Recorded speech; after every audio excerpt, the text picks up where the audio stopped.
अस्सलाम good evening. आप देख रहे हैं पब्लिक ओपिनियन और मैं हूं सहरिश सलीम। नाजरीन, अदालतों से ज्यादा टीवी स्क्रीन पर 9 मई के केसेस में गिरफ्तार पीटीआई रहनुमा और कारकुनान के खिलाफ केसेस लड़ने वाली हुकूमत को आज लाहौर हाई कोर्ट में सख्त सुबकी का सामना करना पड़ा है, क्योंकि आज लाहौर हाई कोर्ट ने 2 रुकनी बेंच ने बानी पीटीआई के खिलाफ 9 मई से मुतालिक पंजाब में दर्ज 12 मुकदमात का रिमांड कलअदम करार दे दिया है। हाई कोर्ट ने बानी पीटीआई की वीडियो लिंक पर हाजिरी का नोटिफिकेशन भी कलअदम करार देते हुए रिमार्क्स ये हैं कि सबूतों की जगह ट्वीट्स पेश की जा रही हैं, जबकि ऐसे बयान तो सियासतदान भी दे रहे हैं। ये भी कहा कि इससे ज्यादा संगीन धमकियां तो आजकल जजेस को भी दी जा रही हैं। दूसरी जाने तहरीक इंसाफ को अदलिया से तो मुसलसल रिलीफ मिल ही रहा है, लेकिन ये जमात भी इस रिलीफ को अपनी जीत में तब्दील करने में मुकम्मल तौर पर नाकाम है। वही अदालतें जो उनको रिलीफ फराहम करी हैं, ये उन अदालतों के सरबराहान यानी चीफ जस्टिस साहिबान पर अदम एतमाद कर रहे हैं। पीटीआई ने 2 चीफ जस्टिस साहिबान, जिनमें चीफ जस्टिस आमिर फारूक और चीफ जस्टिस काजी फाइज ईसा पर अदम एतमाद कर दिया। चीफ जस्टिस आमिर फारूक पर खुली अदालत में तोशाखाना के नए केस की समाअत के दौरान एतराज़ आयद किया गया, जिसको चीफ जस्टिस आमिर फारूक ने मुस्तरद करते हुए केस को रीशेड्यूल कर दिया है और समाअत मुलतवी कर दी। जबकि काजी फाइज ईसा के खिलाफ भी तहरीक इंसाफ ने 3 रुकनी कमेटी में दरख्वास्त दायर की है, जिसमें मुतालबा किया गया है कि काजी फाइज ईसा खुद को बानी तहरीक इंसाफ और उनकी फैमिली के केसेस से अलग कर लें। अदालतों से मुसलसल नाकामी से दोचार होने वाली हुकूमत इंतजामी बुनियादों पर कुछ ऐसे इकदाम कर रही है जिसको मजीद गैर मकबूल बनाते जा रहे हैं। जैसे कि आज वजारत दाखिला ने पंजाब और इस्लामाबाद में 3 रोज़ के लिए दफ़ा 144 का ऐलान करते हुए जलसा, जुलूस, रैलियों, धरनों और एहतजाज पर पाबंदी लगा दी है, जबकि पीटीआई ने कल मुल्क भर में पुरअमन एहतजाज की कॉल दे रखी है। इसी तरह से जमात इस्लामी ने भी महंगाई के खिलाफ कल इस्लामाबाद में धरने का ऐलान किया हुआ था। इस सारी सूरत हाल पर डिस्कस करने के लिए हमारे साथ पैनल मौजूद है। स्टूडियोज में मौजूद है मेरे साथ रिजवान रजी साहब, डॉक्टर फ़ारूक सलीम हमें ज्वाइन कर रहे हैं, अनवर रज़ा और जस्टिस रिटायर्ड मुदस्सिर खालिद अब्बासी भी हमारे साथ इस प्रोग्राम का हिस्सा होंगे। रजी साहब, सबसे पहले तो आपसे शुरू करूँगी। एक जानिब तो मुसलसल रिलीफ मिल रहा है अदालतों की जानिब से पीटीआई को, और दूसरी जानिब 2 चीफ जस्टिस साहिबान पर अदम एतमाद का इजहार किया गया है, और आपको क्या लगता है कि ये वजह क्या हो सकती है, माजी में केसेस के फैसले?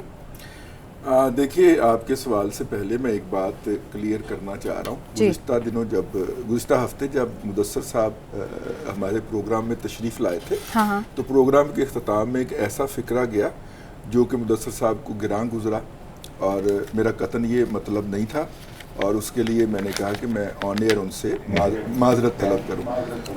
वो असरा मजाक था। नहीं, अगर मुझे खदशा भी हो कि मेरे किसी कुलीग की ऐसी कोई बात। और ये इसलिए भी जरूरी है मुदस्सिर साहब कि अब कोई दिन जाता है कि हमें आपको वकील करना पड़ जाए इस्लामाबाद और पिंडी की किसी अदालत के लिए, तो इसलिए भी जरूरी है। अच्छा, और दूसरी बात ये है कि देखिए, एक हकायक हैं जो कि एंटी टेररिस्ट कोर्ट को नजर आ गए थे इमरान खान साहब के मामले के अंदर, और वो 2 हाई कोर्ट के जजेस को नजर नहीं आए और उन्होंने देखने से इनकार भी कर दिया। प्रोसिक्यूशन ने उसी तरीके से वो हकायक जो थे वो लोअर कोर्ट के सामने पेश किए थे, और लोअर कोर्ट ने उनका जायजा लेके उनका रिमांड दे दिया था, और वही हकायक जब हाई कोर्ट के जजेस के सामने पेश किए गए तो उन्हें कहा गया कि ये पढ़ के सुनाइए अदालत के अंदर, और फिर उन्हीं हकायक को उठा के प्रोसिक्यूशन के ऊपर फेंक दिया गया कि जनाब ये तो कोई हकायक नहीं है और हम इनको नहीं मानते। अब देखिए, वही हकायक लोअर कोर्ट के अंदर एक्सेप्टेबल होते हैं, वही हकायक ऊपर जाके तो नॉन एक्सेप्टेबल हो जाते हैं और जजेस उनका मजाक उड़ाते हैं। अब मैं इन दोनों रवैयों को नहीं समझ पाया। हो सकता है ये 2 मुख्तलिफ अदलियाओं की बात हो। अब आ जाइए, आपने जो सवाल किया था उसके हवाले से कि उन्होंने जो अदम एतमाद का इजहार किया है, देखिए ये उनका टैक्टिक है। इसी तरह से वो अदालतों से निपटते चले आ रहे हैं और ये तासुर गहरा करने में कामयाब हैं अभी तक कि उनको अदलिया के अंदर से बहुत ज़्यादा सपोर्ट हासिल है, और इसी सपोर्ट की बुनियाद के ऊपर वो अपनी पॉलिटिक्स को ज़िंदा रखे हुए हैं और इस उम्मीद को ज़िंदा रखे हुए हैं। आई विश के आज अज़मा बुखारी साहिबा का जिक्र होता, जिनके मुतल्लिक जो है वो पीटीआई की सोशल मीडिया टीम ने किरदार कुशी की एक मुहिम चलाई है और एक जाली फेक वीडियो बना के उसको पब्लिक किया है, और इसी हाई कोर्ट ने जो कि एफआईए की तरफ से जारी होने वाला कोई भी नोटिस पीटीआई की कारकुन को अगर हो तो वो मुअत्तल करने के लिए तैयार बैठी होती है, उस अदलिया ने आज अज़मा जाहिद बुखारी का जो केस था वो लगाने से, वो उसको टेकअप करने से इनकार किया है और उन्हें कहा है कि जी वो मुतलका फोरम्स पे जाए। और उन्होंने यही कहा कि जी मुतलका फोरम अगर किसी को नोटिस करेगा तो आप नोटिस सस्पेंड कर देंगे। देखिए ना, यहाँ पे रिमांड सस्पेंड कर दिया गया है। हालांकि जब रिमांड हो जाए तो अदालतें ये कहा करती हैं कि जी जब अब रिमांड के नतीजे में इन्वेस्टिगेशन हो के जो नताइज आएंगे आप उसके खिलाफ दरख्वास्त ले आइएगा। ये दुनिया भर का दस्तूर है और पाकिस्तान के अंदर भी पीटीआई की आमद से पहले अदालतों में यही दस्तूर चलता था। लेकिन अब चूंकि नए नए हैं ज़ाब्ते और नए नए दस्तूर हैं, यहाँ पे आइन रीराइट हो रहा है, तो सीआरपीसी पीपीसी क्या बेचते हैं आइन के सामने, वो भी रीराइट होंगे। तो बहरहाल जो है वो अदलिया को ब्लैकमेल करते हैं सोशल मीडिया के जरिए, हर रिलीफ लेते हैं और हर रिलीफ लेने के बाद फिर जजेस को गालियां देते हैं। बिल्कुल उसी तरह कि प्रेसिडेंसी में बुला के बानी पीटीआई जनरल बाजवा से मिलते थे और जलसों में खड़े होकर उन्हें मीर जाफर, मीर सादक कहा करते थे। डॉक्टर साहब, आज जब तोशाखाना के नए केस की समाअत हुई तो दौरान समाअत ही चीफ जस्टिस आमिर फारूक पर अदम एतमाद का इजहार किया गया और इस्तदा की गई कि वो खुद को इस केस से अलग कर लें, जबकि वो इस्तदा उसी वक्त ही मुस्तरद कर दी गई। उन्होंने ये कहा कि इस तरह से तो नया ट्रेंड शुरू हो जाएगा कि आप आते हैं, उस वक्त केस की समाअत हो रही होती है और अब कहते हैं कि हमें आप पर एतमाद नहीं है, हमारी अदालत जो है वो तब्दील की जाए, हमारा जज तब्दील किया जाए। आपको क्या लगता है कि ये ट्रेंड इस तरह से ख़त्म नहीं होना चाहिए? देखिए, आप ट्रेंड की बात कर रही हैं, हम बहस कर रहे हैं कि पीटीआई को अदालतों से रिलीफ मिल रही है, कितनी मिल रही है या नहीं मिल रही। रिजर्व सीटों की बात होती है कि क्या उनको कितनी मिल गई। सर, हम उस जानिब आते हैं, हम उस जानिब भी आते हैं। नहीं, मैं यही कहना चाह रहा हूँ कि आप जिस जानिब जा रही हैं जी, उसका 24 करोड़ पाकिस्तानियों से क्या ताल्लुक है? जो असल मसाइल हैं पाकिस्तान की रियासत के 24 करोड़ पाकिस्तानी जो रियासत में रहते हैं, रियासत का सबसे बड़ा इशू है अगले 3 सालों में आपने 65 अरब डॉलर की अदायगी करनी है जी। हम बहस कर रहे हैं कि अदालतों से रिलीफ मिल रही है या नहीं मिल रही। सर, देखा जाए तो ये जो मसला है, इस तरह से जब कोई केस लगता है, हमने कुछ अर्सा पहले एक ऐसा केस देखा जिसमें ये कहा गया कि हमें जज पर अदम एतमाद है, हमारा जज तब्दील किया जाए, इस तरह से हुआ भी, हमने देखा भी। और आज फिर इस तरह के बड़े केसेस में जब मैं यही कह रहा हूँ, आप जजों के ऊपर पड़ी हुई हैं कि उनको रिलीफ मिल रहा है या नहीं मिल रहा, पीटीआई का किस जज के ऊपर एतमाद है या नहीं है, इसका 24 करोड़ पाकिस्तानियों से क्या ताल्लुक है?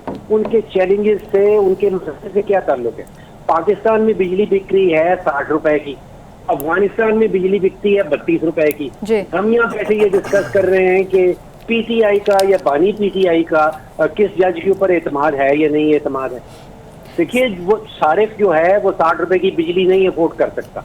जो सनत है पाकिस्तान की, वो 60 रुपए बिजली इस्तेमाल करके एक्सपोर्ट नहीं कर सकती, दुनिया में कंपटीशन नहीं कम्पीट नहीं कर सकती। हम यहाँ बैठे ये बहस कर रहे हैं कि पीटीआई का या बानी पीटीआई का किस जज के ऊपर एतमाद है या नहीं एतमाद। सर, आज के हॉट टॉपिक्स तो ये हैं, लेकिन हम उन इश्यूज की जानिब आएंगे। बात कर ले रहे हैं। जी फारूक साहब, जी डॉक्टर। अच्छा, मुझे बताइए, डॉलर्स का फुकदान ये इशू है, बिजली इतनी महंगी ये इशू है, आप दहशतगर्दी के ऊपर क्यों नहीं बात कर रही? आपको पता है कि 2024 का साल, पूरा साल हमने सियासत में गुजार दिया और इन्हीं चीजों में गुजार दिया। रोजाना की बुनियाद के ऊपर पाकिस्तान की रियासत के ऊपर 3 हमले हो रहे हैं। रोजाना ऑन एवरेज 3 हमले हुए हैं 2024 के साल में। रोजाना ऑन एवरेज 5 पाकिस्तानी जानें जाया हुई हैं। इसके ऊपर कौन सोचेगा? अदालत सियासत में पड़ी हुई है, पार्लियामेंट एग्जिस्ट नहीं करती है, उसका कोई इनपुट है नहीं। हम सारा दिन और सारी रात टीवी के ऊपर बैठ के ये डिस्कस करते हैं कि बानी पीटीआई का किस जज के ऊपर एतमाद है या नहीं एतमाद। ये 65 अरब डॉलर की जो अदायगियां करनी है, इसके मुतालिक कौन सोचेगा? इसके मुतालिक कौन फैसला करेगा? ये जो 5 पाकिस्तानी जानें रोजाना की बुनियाद के ऊपर दहशतगर्दी के नतीजे में जाया हो रही हैं, इनके मुतालिक किसने सोचना है? तो खुदाया यहाँ इश्यूज और नॉन इश्यूज के दरमियान एक तफरीक करनी होगी, चाहे वो मीडिया हो, चाहे वो अदालतें हो, चाहे वो हुकूमत हो, चाहे वो पार्लियामेंट हो, वरना हम किसी सिमत में नहीं जा रहे हैं। ये जो बहस चल रही है बानी पीटीआई की, और सोचिए कि उनको कितनी बड़ी कामयाबी है। हम पूरा प्रोग्राम, मुझे लग रहा है कि हम पीटीआई के ऊपर ये पूरा प्रोग्राम डिवोट करें। जी बिल्कुल कर चुके। ये बहुत बड़ी फतह है पीटीआई की, और ये शिकस्त है 24 करोड़ पाकिस्तानियों की और रियासत पाकिस्तान की। जी मैंने कह दिया। जी ठीक है। अनवर रजा साहब, सबसे पहले तो आप ये बताएगा, जो 2 चीफ जस्टिस हैं उन पर अदम एतमाद किया गया है, और उसके बाद जो फ़ारूक सलीम साहब ने कहा, उस पर आप क्या कमेंट करें? देखिए, पाकिस्तान तहरीक इंसाफ का ये वतीरा है कि जब भी वो किसी इदारे समझते हैं कि हमारे ख़िलाफ़ जाएंगे, वो पार्लिमान हो, वो इस्टेब्लिशमेंट हो, वो अदलिया हो, वो मीडिया हो, हमने उनके माजी से ये देखा है कि उन्होंने हमेशा क्रिटिसाइज़ किया है और उनके ख़िलाफ़ ऐसा जहरीला प्रोपेगेंडा किया है कि इसको हरासमेंट कहते हैं, कि फिर इंसान शायद कोई फ़ैसला अपनी दानिश के मुताबिक ठीक भी देना चाहे तो ना दे। इस तरह फ़ैसलों पर असरअंदाज हुआ है, माजी में भी हमने देखा, अब भी हम देख रहे हैं और शायद आइंदा भी ऐसा होगा। उसकी बुनियादी वजह क्या है कि डिजिटल मीडिया का जो तालाब है, उस तालाब में झूठ की, प्रोपेगेंडे की इतनी आमेजिश है कि सच का अगर डोल, कुछ गिलास पानी का आप फेंकते भी हैं तो वो बेअसर होता है, उसका कोई माशरे पर असर नहीं पड़ता। जहाँ तक आपने बात की, ये बात बिल्कुल दुरुस्त है कि हमें पाकिस्तान के उन गरीब लोगों के बारे में सोचना होगा, हमें उनको आइडेंटिफाई करना होगा, उनके मसाइल को, ताकि हम हुकूमत की जो तवज्जो है उस तरफ मबजूल करवा सकें कि जो कैपेसिटी चार्जेस हैं वो किस तरह पे करने हैं, वो आवाम से कैसे निकालने हैं और क्यों कर निकालने हैं, उसको रोकना है। आपने जो कर्ज़ों पर सूद की अदायगी है वो कहाँ से करनी है, पाकिस्तान की इकॉनमी की जो सिचुएशन है उसको बेहतर करने के लिए हमने क्या किरदार अदा किया है, क्या टैक्स नेट को बढ़ाने के लिए इस तरह के जो इक़दाम गवर्नमेंट कर रही है वो जस्टिफाई हैं या नहीं है, इससे क्या मुल्क में मजीद सियासी अदम इस्तेहकाम फैलेगा, अनारकी होगी, इसको देखना है। फिर हम पोलिटिकल जो पार्टीज़ हैं उनका जो ज़ाती एजेंडा होता है उसको देखना होता है। वो मुल्क के जो वसीतर मफाद है उसमें कतन भी पूरा नहीं उतरता। देखिए, हमें ये तय करना है कि क्या ये मुल्क है तो हम सब हैं, उसकी बेटरमेंट के लिए सिर्फ सियासतदान, इस्टेब्लिशमेंट, हुकूमत नहीं, मैंने आपने भी किरदार अदा करना है। हमने इदारों को पोलिटिसाइज होने से बचाना है, गो के अनफॉर्चुनेटली हो चुके हैं। वो कैसे बचाना है, हमने गुफ्तगू करनी है उन छुपे हुए इशूज़ पर जिन पर बात नहीं की जाती। देखिए, अवाम हमेशा पिसते चले आए हैं, अब नए टैक्सेस लग गए हैं, आटा, चीनी, दाल में दिन भर महंगा होता रहता है, पेट्रोलियम प्राइसेस बढ़ जाती हैं, बिजली की कीमतों में इजाफा होता है, गैस की प्राइसेस बढ़ जाती हैं। इससे होगा क्या, इससे मुल्क में अनारकी बढ़ेगी, इसमें मुल्क में जो क्राइम रेशो है उसमें इजाफा होगा।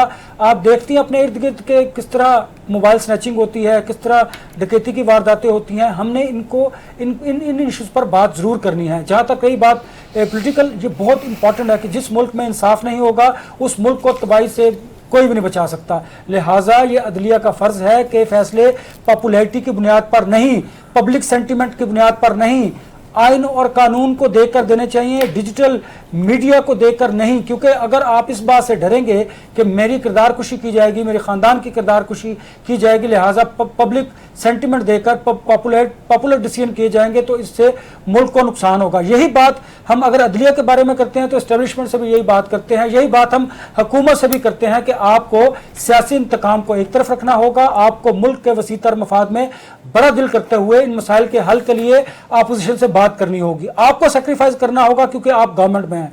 अपोजिशन का यह काम होता है कि वो इस तरह के जो इशूज़ हैं, अवामी इशूज़, उनको हाईलाइट करें और उसके ज़रिए अपने जो मफादात हैं, अपना जो पॉलिटिकल प्रेशर है उसको बढ़ाएं। लिहाजा ये काम गवर्नमेंट का है, इदारों का है कि उनको आइन और कानून के जरिए आप इंगेज कीजिए, अदरवाइज हालात मजीद से मजीद तर ख़राब होते चले जाएंगे। ठीक है, जस्टिस रिटायर्ड मुदस्सिर खालिद अब्बासी हमारे साथ हैं। सर, आज किया गया लाहौर हाई कोर्ट की जानिब से 12 मुकदमात में बानी पीटीआई के जिस्मानी रिमांड को कलअदम करार दिया है। अब हुकूमत जो है वो प्रेस कॉन्फ्रेंस करती है, बारी बारी आके हुकूमती तर्जुमान जो हैं वो मीडिया पर बताते हैं कि 9 मई के जो मुल्ज़िमान हैं, 9 मई करने वाले जो हैं उनको सख्त से सख्त सज़ा दी जाए। लेकिन ये चीज़ें जो हैं उनका फोकस सिर्फ बयानात की हद तक महदूद रहता है।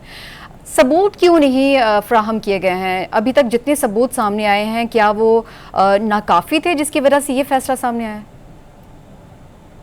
जहाँ तक रिमांड का ताल्लुक है तो ये तो जो नीचे की अदालत होती है, जिस तरह की इस मुकदमा में इंसदाद दहशतगर्दी की अदालत में रिमांड की एक दरख्वास्त पेश की गई, उसके वाक़यात और मुकदमा के मेरिट्स को देखते हुए सिर्फ अदालत ने जो रिमांड देती है उसने अपने आप को इस बात तक महदूद रखना है under section 157 of the criminal procedure code कि क्या कोई ऐसा मवाद है इस मुकदमे में जिसको मद्देनजर रखते हुए इस मुलजम की जो कस्टडी है वो हवाले की जाए किसी भी इन्वेस्टिगेटिंग एजेंसी को। अब हुआ ये कि ये जो मुकदमात थे इनमें इंसदाद दहशतगर्दी ने इनका रिमांड जो है वो दिया। अब उसको जब चैलेंज किया गया हाई कोर्ट में तो हाई कोर्ट ने उसे ओवरटर्न कर दिया और ये कहा कि ये जो रीजंस हैं या जो रिकॉर्ड है उससे ये साबित होता है कि इस मुकदमा में मजीद तफ्तीश की जरूरत नहीं है। अब मैं जो बात करना चाह रहा हूं ये है कि अगेन हमारे यहाँ ये मसला है कि मैं इंतहाई अदब के साथ जो हमारे मौजूद पैनलिस्ट भी हैं और इसके अलावा भी जो बातें की जाती हैं मीडिया के ऊपर कि अदालती फैसलों को और अदालती कार्रवाई को एक पॉलिटिकल रंग दे दिया जाता है। अब अगर कोई रिमांड दिया गया था और उस रिमांड को चैलेंज करके हाई कोर्ट में उसको ओवरटर्न कर दिया गया है तो उसमें उसके मेरिट्स और डीमेरिट्स अपनी जगह पे हैं और जो मुतासरा फरीक है उसके पास रेमेडी है कि वो उस फैसले के खिलाफ सुप्रीम कोर्ट में उसे चैलेंज कर सकती है। एक बात तो ये है। दूसरी इंपॉर्टेंट बात जो अभी मेरे दोस्तों ने की वो ये कि जो मसाइल हैं उनको एड्रेस करना चाहिए बजाय इसके कि हम सियासी मौजुआत पर और ऐसे मौजुआत पर ज्यादा से ज्यादा बात करें जिससे किसी एक गिरोह या किसी दूसरे गिरोह को जो है उसका फायदा हो। तो हम किसी के स्पोक्समैन नहीं, हम यहाँ इसलिए नहीं बैठे हुए कि हम किसी को प्रमोट करें। हमारा जो यहाँ बैठने का मकसद है वो ये है कि अवाम के, पाकिस्तान के और रियासत पाकिस्तान के जो मसाइल हैं उनको आइडेंटिफाई किया जाए और उनके हल के लिए जो है उस पर कोई बात की जाए। अब जहां तक चूंकि मेरे भाइयों ने बात की, जहां तक इंसाफ का ताल्लुक है, क्योंकि मेरा ताल्लुक शोबा इंसाफ के साथ है और मैं इस पेशे से मुंसलिक हूं, तो इस हवाले से मैं आपको ये बात बता देना चाहता हूं कि असल में अदालतों का भी और रियासत का भी ये काम है कि इस बात पर तवज्जो दे कि आम आदमी को इंसाफ कहां तक मिल रहा है। इस बात को मद्देनजर रखे कि कितने मुकदमात जो हैं वो ज़ेरे इल्तवा हैं। इस बात पर काम किया जाए और इस बात पर तवज्जो दी जाए रियासत और रियासत के इदारे जिनका ताल्लुक इंसाफ के साथ है कि अवाम को जल्द अज जल्द इंसाफ की फराहमी के लिए क्रिमिनल या सिविल एडमिनिस्ट्रेशन ऑफ जस्टिस जो है और केस मैनेजमेंट को है जो है वो कैसे ज्यादा से ज्यादा बेहतर बनाया जाए। और ये हाई कोर्ट, सुप्रीम कोर्ट और फिर निचली अदालतों तक इस सारे सिस्टम के ऊपर किस तरह से इसके अंदर बेहतरी लाई जाए कि न सिर्फ ये कि आम आदमी का एतमाद इन शोबों के और इन अदालतों के ऊपर और पाकिस्तान के निज़ाम अदल और इंसाफ के ऊपर जो है आम आदमी का एतमाद बहाल हो, बल्कि इसके साथ साथ इसका बराह रास्त ताल्लुक जो है वो आपकी मईशत के साथ भी है। क्योंकि बैनुल-अक़वामी सतह पर जब तक इन्वेस्टर जो है, बैनुल-अक़वामी इन्वेस्टर और पाकिस्तान के अंदर जो लोग इन्वेस्ट करते हैं, उन्हें जब तक कानून की प्रोटेक्शन हासिल नहीं होगी, उन्हें जब तक इस बात का मुकम्मल यकीन नहीं होगा कि उनके कारोबारी मफादात को रूल ऑफ लॉ के तहत अदालतें जो हैं वो प्रोटेक्ट करेंगी, तो पाकिस्तान की मईशत भी जो है वो तरक्की नहीं कर सकती। कैसे इन्वेस्टमेंट आएगी पाकिस्तान में जब पूरी दुनिया को पता है कि पाकिस्तान का अदालती निज़ाम जो है वो किस हद तक जो है वो किसी कारोबारी इदारे को प्रोटेक्ट करता है। तो ये वो सारी बातें हैं मैं समझता हूँ जिनको बैठकर जो बड़े हमारे मसाइल हैं और अदालतों से जुड़े मसाइल हैं, इंसाफ से जुड़े मसाइल हैं और इस पर कानून साजी जो है, आज तक मुझे बताएं कि कितनी कानून साजी हुई है और कितनी तवज्जो दी गई है कि अदालती निज़ाम को जो है और आम आदमी को जो इंसाफ नहीं मिल रहा उसको एड्रेस किया जाए या आम आदमी के ग्रीवेंस को रिड्रेस किया जाए। तो मेरा ख्याल से अब वक्त आ गया है कि हम सियासी गिरोह को जेरे बहस लाने के बजाय, क्योंकि आप जितना इन जत्थों को आप या इन जो पार्टीज हैं जो भी हैं इनको जब आप करेंगे ना जी जेरे बहस लाएंगे और इनके बारे में आप बातें करेंगे, तो ये जाहिर है कि जैसे मेरे भाई ने बड़ी वाइज बात की कि ये तो हम उन्हीं लोगों को, खा वो हुकूमत में या वो अपोजिशन में, तो ये तो आजमाए हुए लोग हैं। पाकिस्तान बनने के बाद आज तक जो इनकी परफॉर्मेंस है वो आपके सामने है। ये IPPs का मामला आप देख लीजिए, इससे पहले पाकिस्तान की माशी हालत को आज आप देख लीजिए, इसके अलावा जितनी भी चीजें उनको अगर आप स्टडी करेंगी तो उसका जो रिजल्ट ऑन ग्राउंड आपको मिलेगा वो इंतहाई मायूस करना है, और दे आर कंप्लीट फेलियर। अब इस फेलियर को एज अ स्टेट कैसे इसको ठीक, मुदस्सिर साहब वक्त तो ब्रेक का, वापस आते हैं ब्रेक के बाद और गुफ्तगू यहीं से शुरू करते हैं। देखते रहिए पब्लिक ओपिनियन।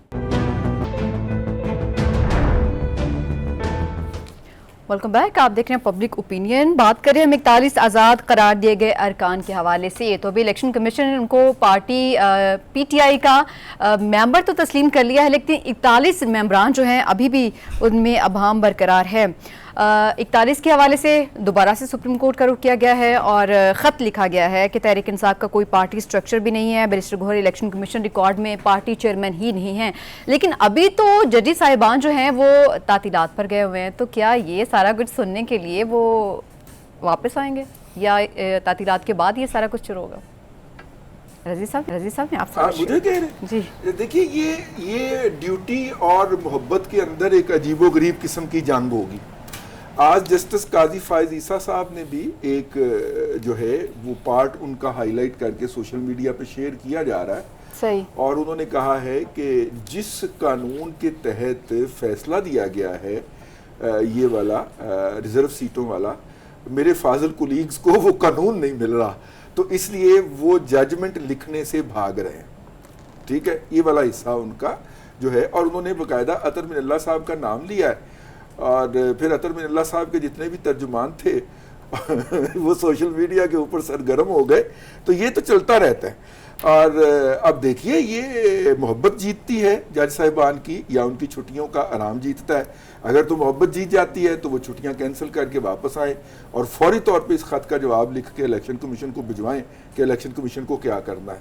तो अगर वो उसी कानून के तहत छुट्टियों पे रहते हैं जिस कानून के तहत वो पहले छुट्टियों पे गए थे कि हमने रिव्यू ऑफ पिटीशन जो है वो छुट्टियों के बाद सुननी है, तो फिर उसके बाद जो है वो जो है वो देखते हैं अब क्या होता है। लेकिन मेरी नज़र जो है वो इस वक्त दूसरी तरफ है, जैसा कि डॉक्टर साहब ने फरमाया था कि अमेरिका के अंदर फाइनेंस और आईटी के शोबे में बहुत ज़्यादा ले ऑफ्स हुई हैं, हिस्टोरिक ले ऑफ्स हुई हैं। मैंने कुछ दोस्तों से जो मईशत से मुताल्लिक हैं, यूनिवर्सिटीज़ के प्रोफेसर हैं, उनमें से 2-3 के साथ मैंने डिस्कशन की कि ये जो अमेरिका के अंदर ले ऑफ्स है ये किस बात को इंडिकेट करते हैं। उन्होंने कहा कि अमेरिका के अंदर एक बहरान आने वाला है, मुआशी बहरान, ये टलता आ रहा है 2018 से, अब ये आने लगा है, 2 साल का ये होगा, उसके लिए तैयारी कर रही हैं ये कंपनियां। ये जॉब्स मार्केट के अंदर दस्तयाब रहेंगी लेकिन कम पैसों के ऊपर, ये दोबारा यही कंपनियां कम पैसों के ऊपर लोग रखेंगे। कौम अपनी ये जो कंपनियां हैं अपनी बेल्ट टाइटनिंग कर रही हैं जी। तो मैं भी डॉक्टर साहब की तरह डेस्परेट होकर जब देखता हूं कि यार अमेरिका हेडक्वार्टर है मौजूदा दुनिया के अंदर चलने वाले मालियाती निज़ाम का, अगर उस मालियाती निज़ाम के हेड ऑफिस में 2 साला बहरान आने लगा है और वहाँ की कंपनियां निजी और वहाँ के सरकारी इदारे इसका एहतमाम कर रहे हैं, और बाइडेन साहब ने बाकायदा एक प्लान अनाउंस किया था कि किस तरह हम कंस्ट्रक्शन एक्टिविटी शुरू करेंगे ताकि इस बहरान से निपटा जा सके, तो मेरे मुल्क में तो इस तरह की कोई बहस ही नहीं हो रही इस तरह के किसी मौजू के ऊपर। मुझे तो बानी पीटीआई से बाहर देखने का मौका ही नहीं देती सलीम, तो मैं क्या करूं। तो इसलिए मैं इस हवाले से काफ़ी परेशान हूँ क्योंकि हमारी सबसे ज़्यादा एक्सपोर्ट्स अमेरिका को हैं, और अगर इन एक्सपोर्ट के ऊपर धचका लगता है तो हमें मज़ीद मालियाती मसाइल का सामना करना पड़ेगा। और डॉक्टर साहब ने जो बताया है कि अगले 3 साल में हमने 65 अरब डॉलर के कर्जे और सूद देना है, तो ये 3 साल के अंदर 2 साल तो बहरान है, तो कहाँ से लाएंगे हम। ये परेशानी है मुझे मेरे जैसे पाकिस्तानियों के लिए। लेकिन चलिए आप जो है वो बानी पीटीआई का तज़किरा जारी रखिए। डॉक्टर साहब के लिए मैंने थोड़ा सा अपना क्वेश्चन जो है ना वो चेंज किया है। डॉक्टर साहब मुझे पता चला आज की बिजली 2 रुपए मजीद महंगी होने का इम्कान जाहिर किया जा रहा है और मुझे डर भी लग रहा है क्योंकि तकरीबन 2 रुपए 60 पैसे तकरीबन, और बिजली बिल्स एक बार फिर से आने वाले हैं। इसके अलावा मुझे आज मरीम नवाज को भी सुनने का मौका मिला तो उन्होंने कहा कि अवाम तनख्वाह से ज़्यादा बिल्स अदा कर रहे हैं। अब जितनी हमदर्दी उनकी बातों में नज़र आती है वो वैसे तो नज़र नहीं आती है ताकि बिजली के बिल्स ही हमारे कम हो जाएं। देखिए मैं समझ नहीं पा रहा कि 60 पाकिस्तानी रुपए का 1 यूनिट है जो आप और मैं बिल पे करते हैं। अफगानिस्तान में 32 रुपए पाकिस्तानी क्यों बनता है? वो 32 रुपए की बिजली कैसे बना लेते हैं, हम 60 रुपए की बिजली बनाते हैं। इंडिया में कोई 36 रुपए की है, और ये सब पाकिस्तानी रुपयों में मैं बता रहा हूँ आपको। बांग्लादेश में 40 रुपए। अब ये मुझे कोई समझाए जो पाकिस्तान में बिजली खरीद रहे हैं, जो पाकिस्तान में बिजली बना रहे हैं, कि हम 60 रुपए की बिजली क्यों बनाते हैं और क्यों खरीदी जाती है, और अफगानिस्तान में 32 रुपए क्यों है। क्योंकि सारिफ जो है वो तो ये बिजली का बिल पे नहीं कर सकता, और जो सनतें हैं वो मैंने आपको बताया कि अगर वो 60 रुपए की बिजली लेती हैं, और अभी जो आपको नजर आ रहा है खास तौर पे सोशल मीडिया के ऊपर जो जंग चल रही है, एक तरफ टेक्सटाइल की लॉबी है जो आपको बता रही है कि जी बिजली बहुत महंगी है और कैपेसिटी पेमेंट का बहुत बड़ा बोझ है, और दूसरी तरफ है पावर माफिया। तो जंग ये उनकी है। आप ये ना समझें कि आपकी हमदर्दी में ये कहा जा रहा है। ये टेक्सटाइल की इंडस्ट्री को बहुत महंगी बिजली पड़ गई है जो पहले उनको सब्सिडाइज दी जाती थी, और ये आप सोशल मीडिया पे आपको जंग नजर आ रही है, टेक्सटाइल माफिया और दूसरी तरफ जो है वो पावर माफिया। अच्छा, एक बुनियादी ढांचा है हमारी मईशत का जो आप ज़हन में रखिए, वो ये है जब रिजवान रजी साहब और मैं बड़े हो रहे थे, ग्रोइंग अप, तो रॉबिन हुड की कहानी सुना करते। जी जी।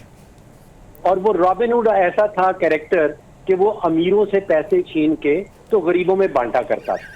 अब जो हमारा मुआशी ढांचा है वो रिवर्स रॉबिन हुड है रजी साहब, वो रिवर्स रॉबिन हुड है। यहाँ पे गरीबों की जेब से पैसा निकाल के और अमीरों की जेब में उसको ट्रांसफर करना है, चाहे वो चीनी की इंडस्ट्री हो, चाहे वो पावर की इंडस्ट्री हो, चाहे वो आटे वाले हों, जो बड़े कार्टेल्स हैं, चाहे वो कारें बनाने वाला आपके सामने कार्टेल है। तो बुनियादी ढांचा कौन तब्दील करेगा? जो रिवर्स रॉबिन हुड का बुनियादी ढांचा है उसको कौन तब्दील करेगा? अब आप जरा गौर से इसके ऊपर अगर तवज्जो दें कि रोजाना की बुनियाद के ऊपर 5 पाकिस्तानी जानें दहशतगर्दी के नतीजे में जाया हो रही हैं। एवरी सिंगल डे 3 हमले हो रहे हैं रोजाना की बुनियाद के ऊपर, और पूरा 2024 हमने निकाल दिया सियासत की बहस के ऊपर। इसके ऊपर कौन फोकस करेगा? आप पीटीआई कह रही है कि इलेक्शन दोबारा करा लें। अच्छा जी, मान जाते हैं, उनकी बात मान जाते हैं। ठीक है डॉक्टर साहब, आपका पॉइंट आ गया। वक्त की बहुत कमी है, इंशाल्लाह इन सारे टॉपिक्स पे हम अगले हफ्ते आएंगे और बात करेंगे दोबारा से। मैं दे दूं, चीनी की कीमत 1 रुपया बढ़ती है तो मिलर की जेब के अंदर 1 अरब रुपया ज्यादा जाता है। तो 80 रुपीज से बढ़ के चीनी की कीमत 160 रुपए हुई है। और ये मैंने कैलकुलेशन उस वक्त की बताई है जब 100 का डॉलर था, तो अब 3, यानी कि 150 अरब रुपया अजाफी सार्फिन की जेबों से निकल के शुगर मिलर्स के पास किया है। प्लीज कंटिन्यू कीजिएगा। मुदस्सिर साहब, कल से पंजाब और इस्लामाबाद में दफ़ा 144 नाफिज की जा रही है 3 दिन के लिए। अब एक जानिब तो पीटीआई की जानिब से भी एहतजाज की कॉल है, और फिर जमात इस्लामी भी महंगाई के खिलाफ एहतजाज कर रही थी कल। अब एक तो अवाम वैसे ही महंगाई से तंग है, ऊपर से उनको एहतजाज भी करने नहीं दिया जा रहा है। देखिए, दफ़ा 144 का नाफिज होना जो है ना, वो तो हमारे यहाँ एक रूटीन बन गया है, रोजमर्रा का एक है। ये काला कानून है जिसको जहाँ कोई इस्तेमाल करना होता है वहां पे कर लेते हैं, इसमें तो कोई दो आरा नहीं है। लेकिन फिर ये मैं आपको बताऊं कि हम यहाँ पर एक दफा 144 जो है उस पर बात करने के लिए शायद इससे बेहतर ज्यादा ये होगा कि मैं डॉक्टर फरख सलीम साहब से, चूंकि अभी इन्होंने एक बात की है जो कि गो के मेरा उससे शोबे से ताल्लुक नहीं है, लेकिन मैं उनसे एक बात पूछना चाहता हूँ कि ये जो क्राइसिस है ये इस वक्त जो IPPs के हवाले से, उसमें ये कहा जाता है जी कि कैपेसिटी चार्जेस जो है वो लिए जा रहे हैं। अब मेरी जो इतला है और जो मेरा अपना नॉलेज है उसके मुताबिक 50% जो IPPs हैं those are being owned by the government. तो अगर ये कैपेसिटी चार्जेस अगर दिए जा रहे हैं तो क्या गवर्नमेंट खुद लेती है और गवर्नमेंट ही गवर्नमेंट को पे कर रही है? एक बात। और दूसरी बात यह है कि जब ये बात कही जाती है कि IPPs के साथ जो है वो जो मायदे हुए हैं उनको रिव्यू नहीं किया जा सकता क्योंकि इससे पाकिस्तान की जो साख है बैन अवी सतह के ऊपर वो मुतासर होती है, तो क्या हुकूमत के साथ जो मायदे हुए हैं या हुकूमत का जो जितना शेयर है 50% तक का, क्या उसे रिव्यू नहीं किया जा सकता?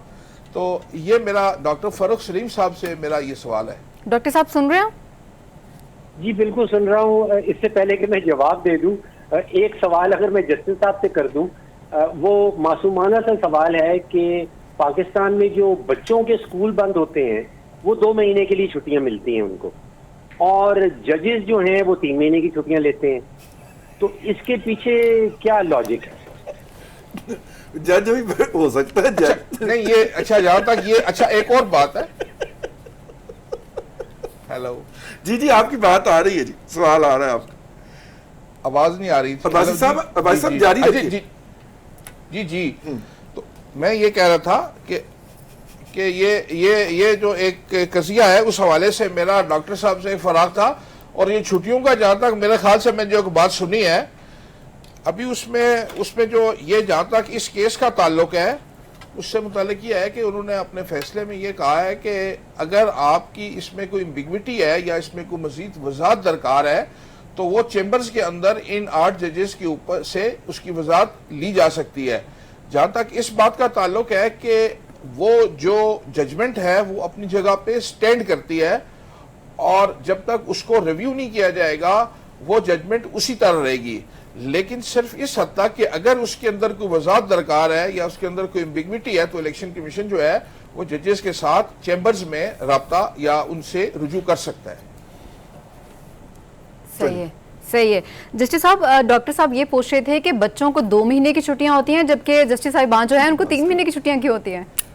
मैं आपको बताऊं कि अगर आपको पता चल जाए कि जज साहबान जो है उनके ऊपर लोड कितना होता है काम करने का और उनके वर्किंग आवर्स कैसे होते हैं तो हो सकता है आप कहें कि इनको छुट्टियां जो है इनको 3 से 4 माह कर दी जाए क्योंकि इनको एहसास नहीं है, इनको पता नहीं है कि कितना लोड होता है लेकिन कितना काम होता है। हाँ, लेकिन जो pile up of the cases है अदलिया के अंदर, भले वो हाई कोर्ट हो, लाहौर कोर्ट हो और लोअर कोर्ट हो, उससे तो यही जाहिर होता है कि कोई जज अपना काम नहीं करता। नहीं ये मैं अर्ज करता हूं, देखें उसके लिए रिजवान साहब मैं आपको बताता हूं कि इसके लिए मैं यही बात आपसे कर रहा था और यही बात हमारा इससे जो शुरू में मैंने बात की वो ये है कि जरूरत इस बात की है कि केस मैनेजमेंट को एक ऐसा मौजू है और ये इतना मेरे ख्याल से कोई ज्यादा मुश्किल नहीं है। अदलिया आजाद है, मैं अर्ज करता हूं अदलिया आजाद है सर, कोई उसके काम में मुदाखलत नहीं कर रहा सर, वो इंडिपेंडेंट है सर। आप किसी को इल्जाम नहीं दे सकते ये चीफ जस्टिस ऑफ पाकिस्तान, ये chief justice of high court कसूरवार है सर, इसका आप किसी को इल्जाम नहीं दे सकते सर। नहीं यस मैं यही आपसे बात कर रहा था रिजवान साहब, मैं आपसे ये कह रहा था कि जो क्योंकि देखें ना अब बात यह है कि वो इन सियासी केसों से निकलें, इतना उलझा दिया गया है, उतना इनको ड्रैग किया जाता है इन चीजों के अंदर कि मैं समझता हूं कि उन चीजों से ज्यादा जो है जरूरी ये है कि अदलिया के अंदर जो केस मैनेजमेंट है, एडमिनिस्ट्रेशन ऑफ जस्टिस है, अदालतों की कैपेसिटी को, अदालतों के अंदर जजेस की जो मुदस्सिर साहब ये कहना चाह रहे हैं कि बर्डन इतना होता है कि उनको इतनी छुट्टियां उनकी बनती हैं। डॉक्टर साहब आपने सुन लिया, छुट्टियों की बात तो खैर एक अलग बात है लेकिन मैं जो बात मैंने रिजवान मुदस्सिर साहब खता कलामी की माजरत, बहुत कम टाइम था तो इसलिए मैंने बात को खत्म किया। अनवर साहब छोटा सा कमेंट चाहिए, दफा 144 नाफिज करने के हवाले से एक के बाद एक फैसला हुकूमत की जानिब से ऐसा आ रहा है कि मुश्किलात उनके लिए लग रहा है कि बढ़ रही हैं। चलिए मुझसे तो शुक्रिया आप आई, छोटे कमेंट्स के लिए आई, मुझे तो यूं लगा था कि मैं स्टैचू के तौर पर यहाँ पर बैठा हुआ हूँ। ऐसा नहीं हो सकता। रही बात दफा 144 की, तो वो जो भी गवर्नमेंट आती है वो इस तरह अपने सियासी इंतकाम के लिए दफा 144 को इस्तेमाल करती है। इस रविश को, इस रवैये को तर्क करने की जरूरत है, वो कोई भी गवर्नमेंट हो। अगर आप इस तरह इंतकामी कार्रवाइयों पर यकीन रखेंगे तो मैं समझता हूँ कि हालात जो है जमहूरी सियासी हालात मजीद बिगड़ेंगे और उससे नुकसान मुल्क और कौम का होगा। हमें इस मुल्क और कौम के नुकसान को बचाने के लिए अपने तर्ज सियासत को तब्दील करने की जरूरत है। अपने रियासती इदारों को सियासी इंतकाम के लिए इस्तेमाल करना, मैं नहीं समझता कि आप मुल्क की खिदमत कर रहे हैं, कौम की खिदमत कर रहे हैं। ठीक है, अनवर साहब ये कहना चाह रहे हैं कि तर्ज सियासत को तब्दील करने की ज़रूरत है। आपके इस तरह से ये नहीं लगता कि आप आवाम की खिदमत करना चाह रहे हैं। इसके साथ ही प्रोग्राम का वक्त खत्म हो जाता है, इजाज़त दीजिए, अल्लाह हाफ़िज़।